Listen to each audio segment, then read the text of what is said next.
কিশোরী, তরুণ তরুণী, ছাত্রছাত্রী, নারী পুরুষ, নবীন প্রবীণ সবাইকে আমার সালাম জানাচ্ছি। আসসালামু আলাইকুম। গত বছর আগস্ট মাসে জুলাই গণ অভ্যুত্থানের শক্তি বলে আমরা অন্তর্বর্তী সরকার গঠন করেছিলাম। এরপর আমরা এখন আমাদের মেয়াদে একটি অত্যন্ত গুরুত্বপূর্ণ সন্ধিক্ষণে উপনীত হয়েছি। আমাদের সরকারের উপর ন্যস্ত দায়িত্ব ছিল মূলত তিনটি: হত্যাকাণ্ডের বিচার করা, একটি জবাবদিহিমূলক ও কার্যকর গণতান্ত্রিক ব্যবস্থায় উত্তরণের জন্য প্রয়োজনীয় সংস্কারের আয়োজন করা এবং সুষ্ঠু নির্বাচনের মাধ্যমে নির্বাচিত সরকারের কাছে ক্ষমতা হস্তান্তর করা। আমরা জুলাই গণ অভ্যুত্থানকালে তৎকালীন ফ্যাসিস্ট সরকারের নির্দেশে সংগঠিত হত্যাকাণ্ডের বিচার কাজ এগিয়ে নিয়ে যাচ্ছি। এই বিচারের উদ্দেশ্যে গঠিত আন্তর্জাতিক অপরাধ ট্রাইব্যুনাল তাদের প্রথম রায় শীঘ্রই দিতে যাচ্ছে। ট্রাইব্যুনালে আরও কয়েকটি মামলার বিচার চূড়ান্ত পর্যায়ে রয়েছে। সাধারণ ফৌজদারি আদালতগুলোতেও জুলাই হত্যাকাণ্ড সম্পর্কিত কিছু বিচার কাজ শুরু হয়েছে। আমরা একই সাথে দেশের ইতিহাসে প্রথমবারের মতো গুমের মতো নৃশংস অপরাধের বিচার কাজ শুরু করেছি। আমি আনন্দের সঙ্গে আপনাদের জানাতে চাই যে সংস্কারের ক্ষেত্রেও আমরা ব্যাপক অগ্রগতি অর্জন করেছি। অন্তর্বর্তী সরকার নিজ উদ্যোগে বা বিভিন্ন সংস্কার কমিশনের প্রস্তাবের ভিত্তিতে অনেক গুরুত্বপূর্ণ সংস্কারের কাজ সম্পন্ন করেছে। কিছু প্রস্তাবিত সংস্কারের কাজ এখনও চলমান আছে। অধ্যাদেশের মাধ্যমে বা বিদ্যমান আইন সংশোধন করে বিচার বিভাগে স্বাধীনতা, বিচার ব্যবস্থাপনা, আর্থিক খাতে স্বচ্ছতা, প্রাতিষ্ঠানিক সক্ষমতা বৃদ্ধি, ডিজিটালাইজেশন সম্প্রসারণ ও দুর্নীতি প্রতিরোধে বিভিন্ন সংস্কার সম্পন্ন করা হয়েছে। ভবিষ্যতে সুশাসনের জন্য এসব সংস্কার বড় ভূমিকা রাখবে বলে আমরা মনে করি। আশা করি আগামী নির্বাচিত সরকার সংসদে আলাপ আলোচনার মাধ্যমে এইসব সংস্কার গ্রহণ করবে। আমাদের আরেকটি গুরুদায়িত্ব হচ্ছে সুষ্ঠু নির্বাচন অনুষ্ঠান। আমি ঘোষণা করেছি যে আগামী ফেব্রুয়ারির প্রথমার্ধে জাতীয় সংসদ নির্বাচন অনুষ্ঠিত হতে যাচ্ছে। এই নির্বাচন উৎসবমুখর, অংশগ্রহণমূলক ও সুষ্ঠুভাবে অনুষ্ঠানের জন্য আমরা সব প্রস্তুতি গ্রহণ করছি। আমাদের উপর অর্পিত দায়িত্ব আমরা সঠিকভাবে পালন করার জন্য সর্বাত্মক চেষ্টা করে যাচ্ছি।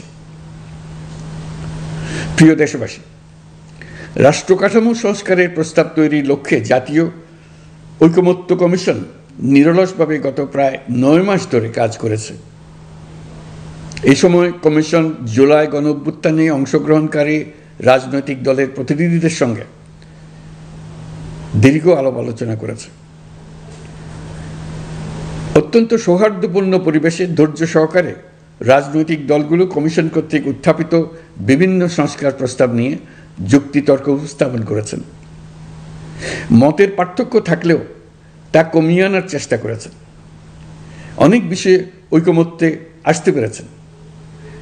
দেশবাসী সরাসরি সম্প্রচারের মাধ্যমে এই পুরো কার্যক্রম দেখতে পেরেছেন।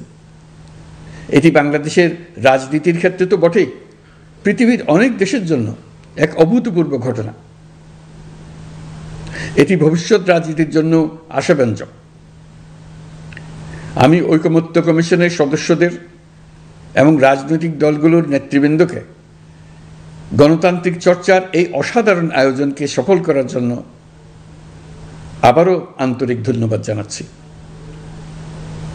ঐকমত্য কমিশনের প্রণীত জুলাই সনদে সংবিধান বিষয়ক 30টি গুরুত্বপূর্ণ সংস্কার প্রস্তাবে রাজনৈতিক দলগুলোর মধ্যে ঐকমত্য তৈরি হয়েছে।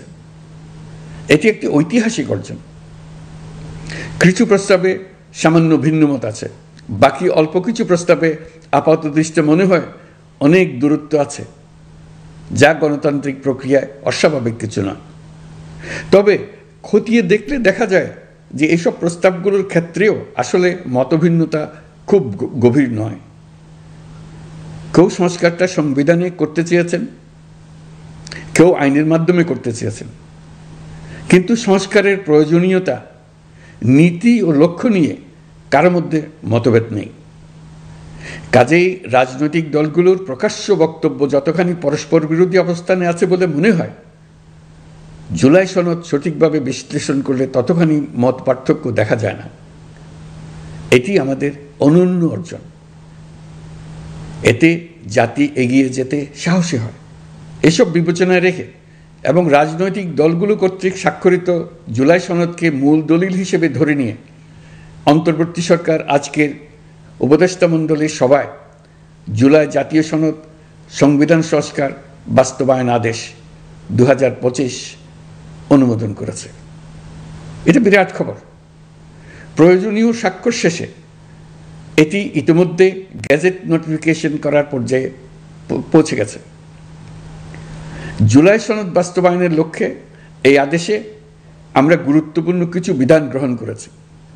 এর মধ্যে রয়েছে সনদের সংবিধান বিষয়ক সংস্কার প্রস্তাবনার উপর গণভোট অনুষ্ঠান এবং পরবর্তী সময়ে সংবিধান সংস্কার পরিষদ গঠনের সিদ্ধান্ত। আমরা সকল বিষয় বিবেচনা করে সিদ্ধান্ত নিয়েছি যে আগামী জাতীয় সংসদ নির্বাচনের দিনেই গণভোটের আয়োজন করা হবে। অর্থাৎ জাতীয় নির্বাচনের মতো গণভোটও ফেব্রুয়ারির প্রথমার্ধে একই দিনে অনুষ্ঠিত হবে। এতে সংস্কারের লক্ষ্য কোনোভাবে বাধাগ্রস্ত হবে না। নির্বাচন আরও উৎসবমুখর ও সাশ্রয়ী হবে। গণভোট অনুষ্ঠানের লক্ষ্যে উপযুক্ত সময়ে প্রয়োজনীয় আইন প্রণয়ন করা হবে। জুলাই সনদের আলোকে আমরা গণভোটের ব্যালটে উপস্থাপনীয় প্রশ্নও নির্ধারণ করেছি। আমি প্রশ্নটি এখন আপনাদের সামনে পাঠ করে শোনাচ্ছি।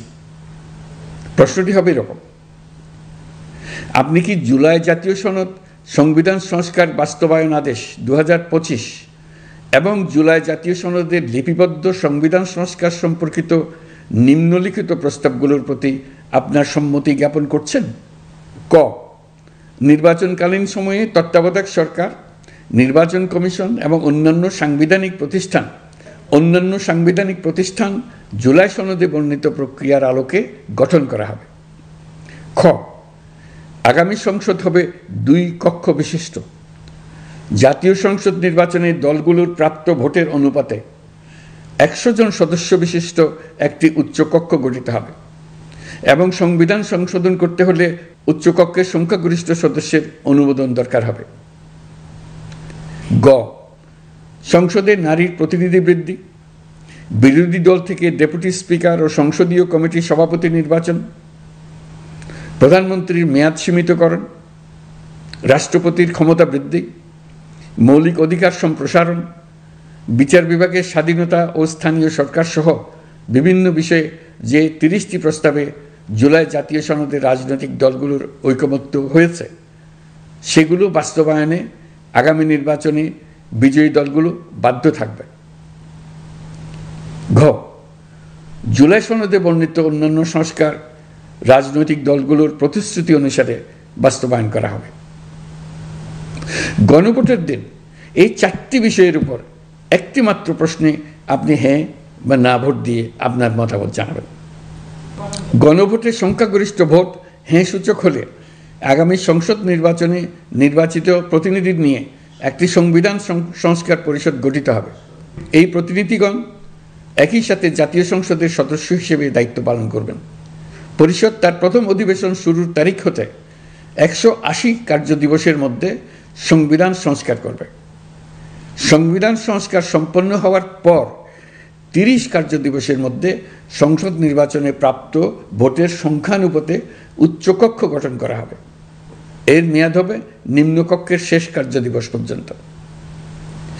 জুলাই সনদ বাস্তবায়নের অঙ্গীকারনামা অনুসারে সংবিধানে জুলাই জাতীয় সনদ অন্তর্ভুক্ত করার ব্যবস্থা গ্রহণ করা হবে। এটিও আজকে অনুমোদিত আদেশে উল্লেখ করা হয়েছে। প্রিয় দেশবাসী, অভ্যুত্থানের পর দায়িত্ব গ্রহণ করে অর্থনীতিকে গভীর গহ্বর থেকে উদ্ধার করা ছিল আমাদের জন্য একটা বিরাট চ্যালেঞ্জ। গত 15 মাসে আমরা সেই চ্যালেঞ্জ উতরাতে সক্ষম হয়েছে।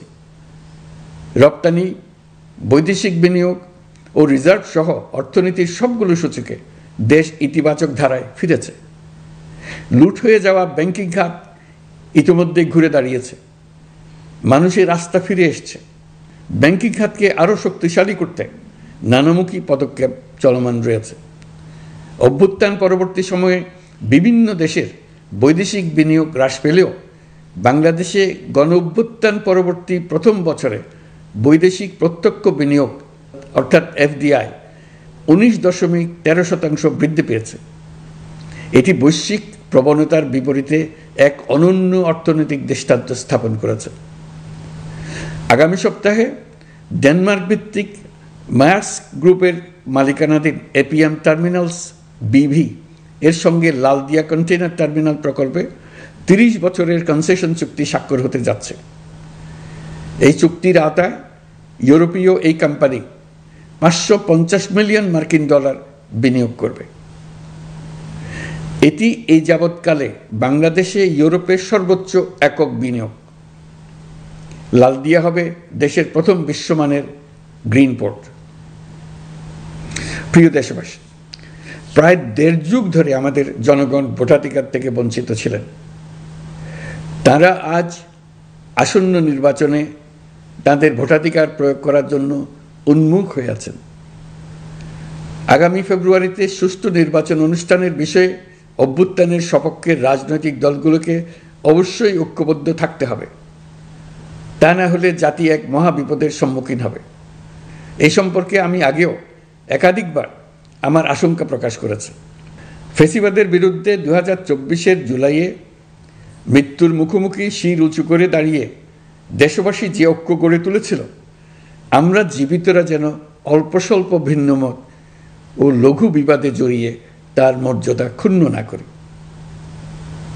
133 শিশু, শত শত তরুণ তরুণী, নারী পুরুষের মৃত্যু, হাজার হাজার মানুষের অঙ্গহানির যে আত্মত্যাগ, সেটিকে আমাদের সম্মান জানাতেই হবে। দেশের আপামর জনগণ সামান্য যা চায় তা হচ্ছে এই অগণিত হতাহতের স্মৃতির প্রতি শ্রদ্ধা জানিয়ে আমরা সবাই যেন ভিন্ন মতের প্রতি সহিষ্ণুতা দেখাই। দলীয় স্বার্থ অতিক্রম করে সম্মিলিত আকাঙ্ক্ষা ও জাতীয় চাওয়াকে ঊর্ধ্বে তুলে ধরি। তাই আমি আশা করি আমাদের এই সিদ্ধান্ত জাতির বৃহত্তর স্বার্থে রাজনৈতিক দলগুলো মেনে নেবে। একটি উৎসবমুখর জাতীয় নির্বাচনের দিকে জাতি এগিয়ে যাবে। এর মাধ্যমে আমরা নতুন বাংলাদেশে প্রবেশ করব। আমরা নতুন বাংলাদেশ গড়ার দ্বার প্রান্তে এসে পৌঁছলাম। মহান আল্লাহ আমাদের সহায় হন। আমাদের আশা মহান আল্লাহ পূরণ করুন। আল্লাহ হাফেজ। সবাই